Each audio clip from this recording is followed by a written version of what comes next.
Hello.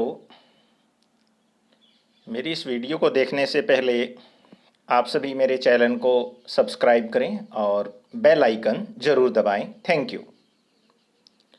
Good morning to all of you. आज की कक्षा में आप सभी का स्वागत है। आज हम हमारे एक नए अध्याय औपनिवेशिक शहर के बारे में जानेंगे और इस औपनिवेशिक शहर के अंतर्गत हम नगरीकरण, नगर योजना और स्थापत्य इनके बारे में जानेंगे। सबसे पहले हम बात करते हैं औपनिवेश की कि ये किसे कहा जाता है। किसी भी देश द्वारा किसी दूसरे देश के संसाधनों का उपयोग अपने देश के विकास के लिए करना। यानी यदि कोई देश किसी दूसरे देश के ऊपर अधिकार कर लेता है और उसके संसाधनों का इस्तेमाल अपने देश के विकास के लिए करता है, जैसे कि हम अगर बात करें 18वीं शताब्दी की, तो अंग्रेजों ने प्लासी के युद्ध और बक्सर की लड़ाई के बाद भारत की राजनीतिक सत्ता को हथिया लिया था और उसके बाद उन्होंने आदेश जारी कर वहाँ की कर प्रणाली को अपने नियंत्रण में लिया। उसके बाद भारत के कच्चे माल को सीधा इंग्लैंड के अंदर भेजा और वहाँ से तैयार माल कहाँ पर भेजा जाता था? भारत की मंडियों में, और जिसे महंगे दाम पर बेचा जाता था।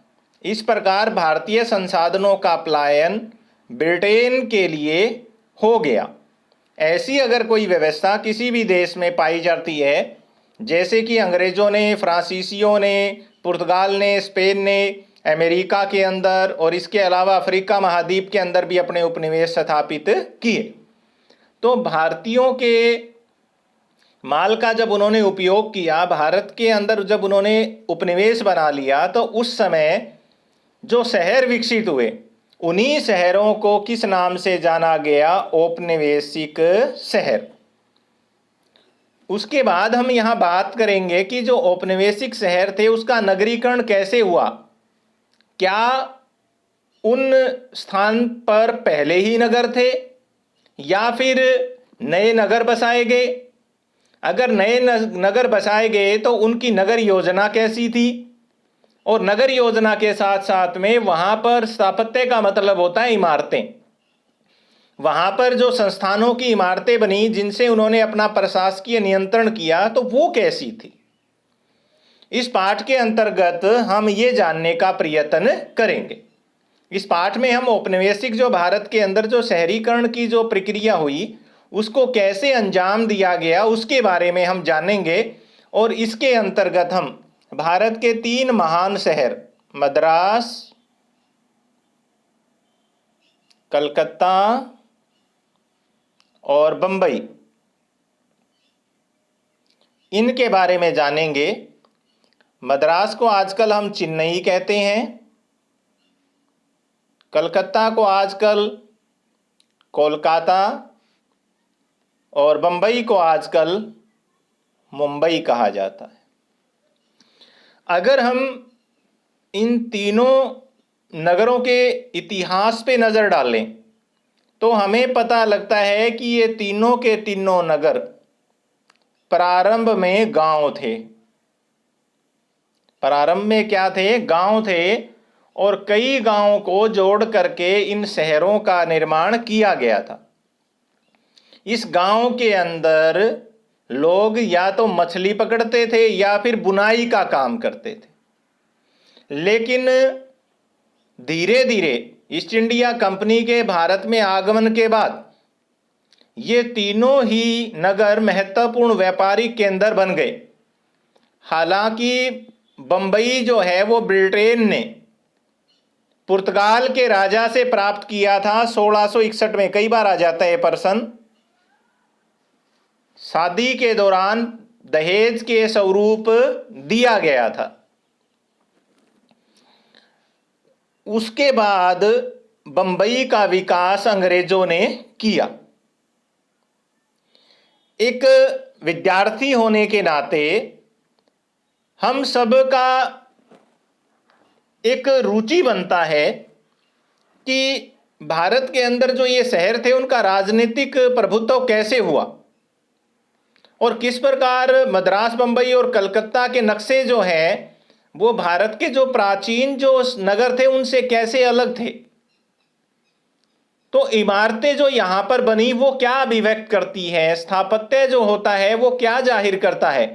तो इतिहास के छात्रों को या छात्राओं को इस सवाल के बारे में जरूर सोचना चाहिए। और याद रखिए, स्थापत्य जो कला होती है वो विचारों को, जो हमारे विचार होते हैं उनको प्रदर्शित करती है। किसके माध्यम से प्रदर्शित करती है? ईंट, लकड़ी, प्लास्टर।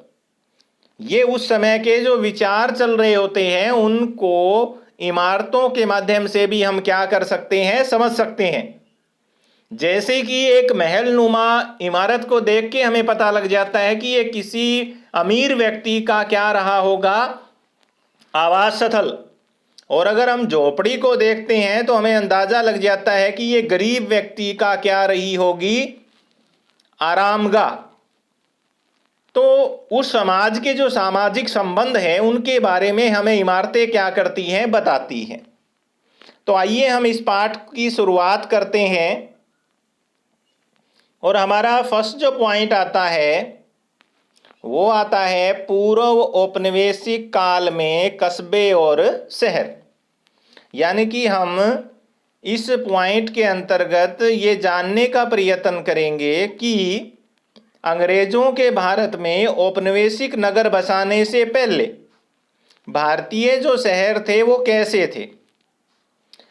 तो हमारा पॉइंट यहाँ आता है कस्बों को उनका चरित्र कैसे मिला, कस्बे जो है इस रूप में कैसे विकसित हुए। तो कस्बा जो होता है सामान्यतः एक छोटे नगर को बोला जाता है जो ग्रामीण परिवेश में होता है। कस्बा किसको बोला जाता है? एक छोटे शहर को जो ग्रामीण आंचल में होता है।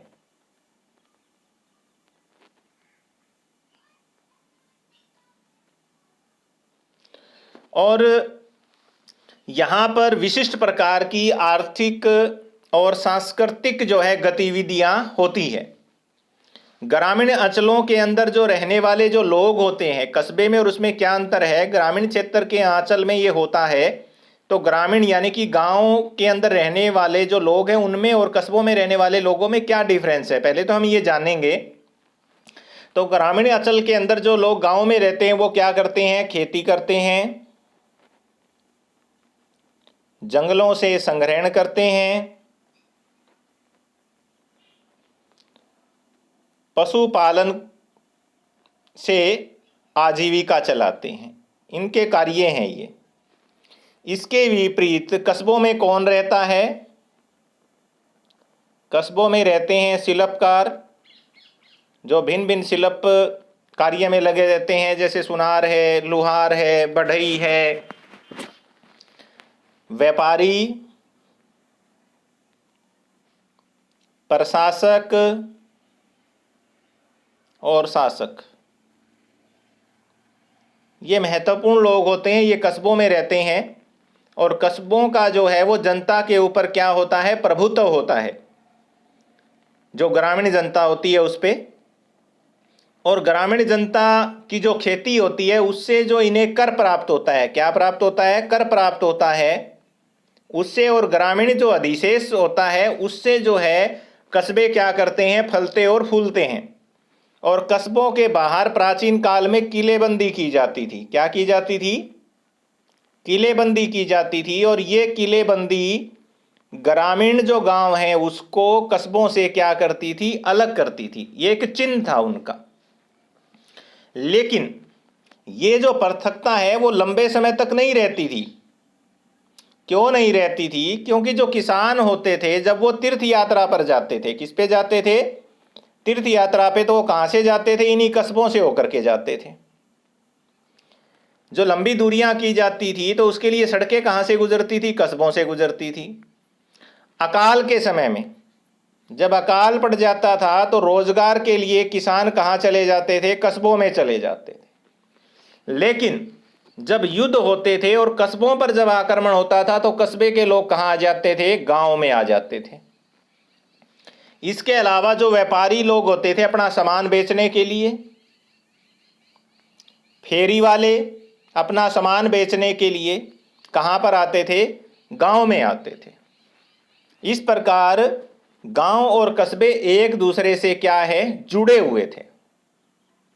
और यदि हम बात करें मुगल साम्राज्य की 16वीं और 17वीं शताब्दी की, तो मुगलों के जो शहर बनाए गए थे वहां पर जनसंख्या ज़्यादा थी। इसके साथ साथ वहां विशाल भवन थे, शाही शोभा थी शहरों की। और उसके अंतर्गत 3 महत्वपूर्ण शहर थे। आगरा, राजधानियां होती थी ये उनकी, दिल्ली और लाहौर। और यहाँ पर महत्वपूर्ण लोग रहते थे। कौन रहते थे? शासक व मनसबदार। हम औपनिवेशिक शहर से पहले के शहरों की यहाँ बात कर रहे हैं। और सत्ता का केंद्र होते थे ये। इन केंद्रों के अंदर सम्राट जो होता था वो कुलीन वर्ग की उपस्थिति के कारण कई प्रकार की सेवाएं यहाँ पर जरूरी हो जाती थी। जो शिल्पकार लोग थे वो कुलीन वर्गों के लिए जो है विशिष्ट हस्तशिल्प का जो है उत्पादन करते थे। ग्रामीण अंचलों से जो है शहर के बाजारों में निवासियों और सेना के लिए अनाज लेकर के आया जाता था। राज्य का जो राजस्व होता था वो नियमित रूप से कहाँ पहुँचता था? राजधानी में पहुँचता था। और सम्राट का जो महल था वो किलेबंद होता था। यहाँ पर हर कोई व्यक्ति आ जा नहीं सकता था। नगर को चारों ओर से एक दीवार से घेरा जाता था जिसके ऊपर अलग अलग द्वार होते थे, पूर्वी द्वार, पश्चिमी द्वार, उत्तरी द्वार, दक्षिणी द्वार, जहाँ से किले के अंदर प्रवेश करने वालों पर नियंत्रण रखा जाता था। नगर के भीतर क्या होता था? मस्जिद होती थी, सराय होती थी,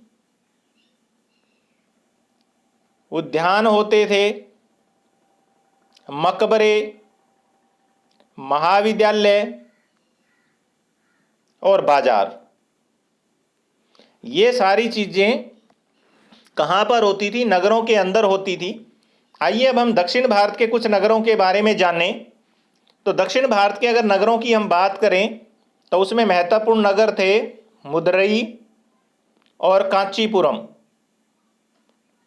और इन शहरों की खास बात थी, इसमें मंदिर बहुत थे। इनका जो मुख्य केंद्र था वो क्या होता था? मंदिर होता था। और साथ में ही ये महत्वपूर्ण व्यापारिक नगर भी थे। और जब धार्मिक त्योहार होते थे तो यहाँ पर मेले लगते थे। और इन मेलों के साथ तीर्थ और व्यापार दोनों क्या हो जाते थे? जुड़ जाते थे। और जो शासक होते थे वो धार्मिक जो संस्थान होते थे उनका सबसे बड़ा संरक्षक होता था, क्योंकि वो इन मंदिरों का निर्माण करवाता था। इन मंदिरों के निर्माण के लिए जगह क्या करता था? दान में देता था। तो अगर हम मध्यकालीन शहरों के अंदर अगर हम शासक वर्ग के वर्चस्व वाली अगर सामाजिक व्यवस्था के बारे में अगर सोचें तो समाज में हर किसी को अपने स्थान का क्या होता था? पता होता था। और उत्तर भारत के अंदर इस व्यवस्था को बनाए रखने के लिए किसकी नियुक्ति की जाती थी? कोतवाल की नियुक्ति की जाती थी। इन शहरों के अंदर व्यवस्था को बनाए रखने के लिए एक अधिकारी की नियुक्ति की जाती थी जिसका नाम क्या था? कोतवाल। और ये कौन होता था? एक राजकीय अधिकारी होता था। कौन होता था? एक राजकीय अधिकारी होता था और इसका काम क्या था, नगर के आंतरिक जो मामले हैं उनके ऊपर नजर रखना और कानून व्यवस्था बनाए रखना। उसके बाद में सेकंड जो हमारा पॉइंट स्टार्ट होता है वो आता है 18वीं शताब्दी में परिवर्तन, कि जो हमारे ये जो नगर है इनमें 18वीं शताब्दी के अंदर क्या परिवर्तन आया। तो सबसे पहले हम बात करेंगे जब व्यापारिक गतिविधि का केंद्र बदल जाएगा। व्यापारिक गतिविधि का केंद्र बदल जाएगा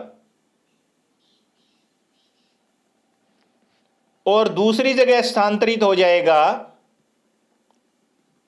दूसरी जगह क्या हो जाएगा, स्थानांतरित हो जाएगा।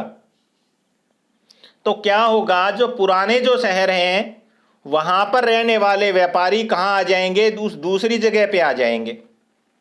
इससे क्या होगा, जो प्राचीन जो शहर हैं वो क्या हो जाएंगे, खत्म हो जाएंगे। और ऐसा ही 18वीं शताब्दी में हुआ।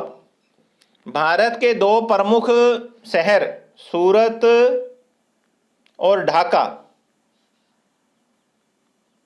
औपनिवेशिक शहरों के निर्माण के कारण, बंबई, मद्रास और कलकत्ता के अस्तित्व के कारण ये अपने आप ही क्या हो गए, समाप्त हो गए। और मुगलों की जो राजधानियां थी आगरा, दिल्ली, लाहौर, इन्होंने भी अपना अस्तित्व क्या कर दिया, खो दिया, क्योंकि मुगलों का क्या हो गया था, पतन होना शुरू हो गया था।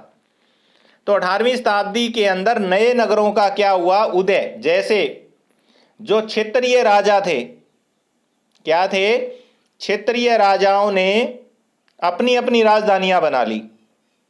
मुगल प्रशासन से अलग होकर के, मुगल साम्राज्य से अलग होकर के अपनी अपनी क्या बना ली, राजधानियां बना ली। और उन राजधानियों ने शहरों का क्या ले लिया, रूप ले लिया। और प्राचीन जो राजधानियां थी वो धीरे धीरे क्या होनी शुरू हो गई, समाप्त। जैसे लखनऊ, हैदराबाद, सेरिंगपट्टम, पूना, नागपुर, बड़ौदा और तंजावुर, ये नए शहर क्या आ गए, अस्तित्व में आ गए। क्योंकि जब इन शहरों का प्रभाव बढ़ा तो क्या हुआ, व्यापारी, प्रशासक, शिल्पकार और अन्य कारीगर काम के संरक्षण की तलाश में कहां पर आ गए, इन शहरों में आ गए। और इन शहरों में उन्हें किसकी प्राप्ति हुई, रोजगार की। और जब भिन्न भिन्न राज्यों के बीच में जब लड़ाइयां होती थी तो सैनिक भी इन्हीं शहरों में आकर के रहना क्या हो जाते थे, शुरू हो जाते थे। जब लड़ाइयां बंद हो जाती थी तो उनको यहां पर क्या मिल जाता था, रोजगार मिलता था। तो मुगल साम्राज्य से संबंध जो अधिकारी थे इस अवसर का उपयोग जो है कस्बे और गंज जो होता था वो एक छोटा जो है बाजार होता था जहां पर वस्तुओं का आदान प्रदान है किया जाता था।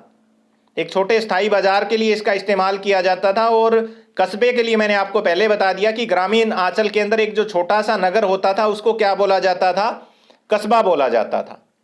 तो इस प्रकार जो है अधिकारी जो है कस्बे और गंज शब्द का क्या करते थे, इस्तेमाल करते थे। समय के साथ साथ जो व्यापार तंत्र के अंदर परिवर्तन आया तो शहरी जो केंद्रों के इतिहास भी क्या हो गया, बदल गया। यूरोपीय कंपनियां आई भारत में, पुर्तगाली, इन्होंने अपनी कंपनी कहां पर बसाई, गोवा, पणजी में। फिर कौन आए, डच आए भारत में, उन्होंने कहां बसाई, मछलीपट्टनम में। अंग्रेज आए, उन्होंने कहां बसाई, मद्रास में। फ्रांसीसी आए, उन्होंने कहां बसाई, पांडिचेरी में। यानी कि ये नए जो है शहर अस्तित्व में आ गए और ये व्यापारिक केंद्र थे। और इन व्यापारिक केंद्रों में वस्तुओं का आदान प्रदान होता था और दूसरे देशों के साथ क्या होता था, व्यापार होता था। तो 18वीं शताब्दी के अंत तक जो स्थल आधारित जो साम्राज्य थे उसका स्थान किसने ले लिया यहाँ पर, जल आधारित। क्योंकि व्यापार जो हो रहा था वो किससे हो रहा था, समुद्रों से हो रहा था। और इसकी वजह से नई व्यवस्था ने जन्म लिया। वो नई व्यवस्था क्या थी, अंतर्राष्ट्रीय व्यापार, वाणिज्यवाद व पूंजीवाद। पहली बार ये तीन चीजें क्या आई, अस्तित्व में आई। और स्थल आधारित जो साम्राज्य थे उसका स्थान किसने ले लिया, जल आधारित साम्राज्यों ने। और अब जो शक्तियां हैं इन्हीं के जरिए जो है समाज के स्वरूप को क्या करने लगी, परिभाषित करने लगी। और 18वीं शताब्दी के मध्य तक परिवर्तन का एक नया जो चरण क्या हो गया, वो शुरू हो गया। और जब व्यापारिक जो गतिविधियां थी वो अन्य स्थानों पर भी क्या होने लगी, केंद्रित होने लगी। तो फिर उससे क्या हुआ, जो प्राचीन जो शहर थे, कौन कौन से मैंने अभी आपको बताया था, सूरत, मछलीपट्टनम, ढाका, ये क्या हो गए, पतनोन्मुख हो गए, ये खत्म हो गए। और उसका रीजन मैंने आपको बताया था, दो महत्वपूर्ण लड़ाइयां थी, प्लासी का युद्ध व बक्सर का युद्ध लड़ा गया 1764 में और प्लासी का युद्ध लड़ा गया 1757 में। इन दो युद्धों के अंदर अंग्रेजों की विजय के बाद ईस्ट इंडिया कंपनी का व्यापार क्या हो गया, भारत में बहुत ज्यादा फैला। क्योंकि ईस्ट इंडिया कंपनी ने भारत की राजनीतिक सत्ता पर नियंत्रण कर लिया। और इस राजनीतिक सत्ता पर उनके नियंत्रण के कारण औपनिवेशिक जो बंदरगाह के जो शहर थे वो तेजी से क्या हो गए, आर्थिक राजधानी के रूप में उभर गए। किसके रूप में उभर गए, आर्थिक राजधानी के रूप में। और बंबई जो है वो आर्थिक राजधानी की क्या बन गई, केंद्र बिंदु बन गई, मुखिया बन गई। और इन्हीं आर्थिक राजधानियों के अंदर प्रशासन और सत्ता के क्या बने, फिर केंद्र। प्रशासन यहीं से चलाया गया और सत्ता भी यहीं से क्या हो गई थी, उपयोग में लाई जा रही थी। इसके लिए क्या हुआ, जब प्रशासन और सत्ता का केंद्र जब नए शहर बनेंगे तो उस प्रशासन और सत्ता को चलाने के लिए किसकी जरूरत पड़ेगी, विभिन्न संस्थानों की। किसकी जरूरत पड़ेगी, विभिन्न संस्थानों की। और जब विभिन्न संस्थानों का निर्माण किया जाएगा तो फिर क्या होगा, विभिन्न प्रकार की इमारतें बनेगी। क्या बनेगी, इमारतें। क्योंकि जो संस्थान होंगे वो कहां पर चलेंगे, इन इमारतों से चलेंगे। किससे चलेंगे, इन इमारतों से चलेंगे। और जब यहां पर इमारतें बनी, संस्थान बनी, तो लोगों को क्या मिला, यहां पर रोजगार। क्या मिला, रोजगार। और लोग इन औपनिवेशिक शहरों की ओर उमड़ने लगे। और जनसंख्या के हिसाब से अगर हम देखें तो ये भारत के 3 महानगर बन गए उस समय। कौन कौन से 3 महानगर बन गए, बंबई, कलकत्ता व मद्रास।